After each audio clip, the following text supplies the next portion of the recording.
દેવગઢ બારિયા તાલુકાના ઉછવાણ ગામે મારામારી થતાં 4 ઇસમો વિરુદ્ધ ગુનો નોંધાવા પામ્યો છે.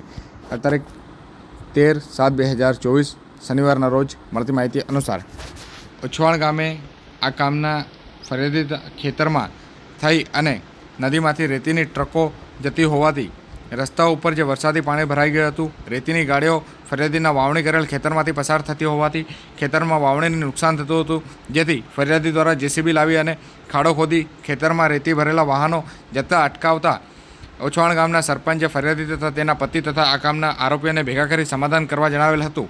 જેમાં ફરિયાદી દ્વારા જણાવેલ કે તેઓના ખેતરમાં રેતી ભરેલી ગાડી જતા હોવાથી ઘણું નુકસાન થવા પામ્યું છે, જેથી તેઓએ ખાડો ખોદી નાખ્યો હતો. તેમ કહેતા જે આરોપીઓ એકદમ મુસ્કરાઈ ગયા હતા અને માબેન સામણી ગાળો પણ બોલવા લાગ્યા હતા. ત્યારબાદ આરોપી એક ના હોય ફરિયાદીને ગરદાપટુનો માર મારવા લાગ્યા હતા. ત્યારે ફરિયાદીની પત્ની તથા સાહેબ જેઓ કે વચ્ચે છોડાવવા જતાં પાછળથી બીજા આરોપીઓ બે આરોપીઓ એકદમ દોડી આવ્યા હતા અને ગરદાપટુનો મારવા લાગ્યા હતા.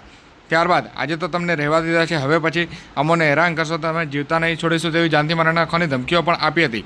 બનાવ સંદર્ભે દેવગઢ બારિયા પોલીસને જાણ કરાતા દેવગઢ બારિયા પોલીસે ગત તારીખ 12/7/2024 રોજ બપોરે 2:15 તમામ 4 આરોપીઓ વિરુદ્ધ ગુનો નોંધી કાયદેસર કાર્યવાહી હાથ ધરી છે.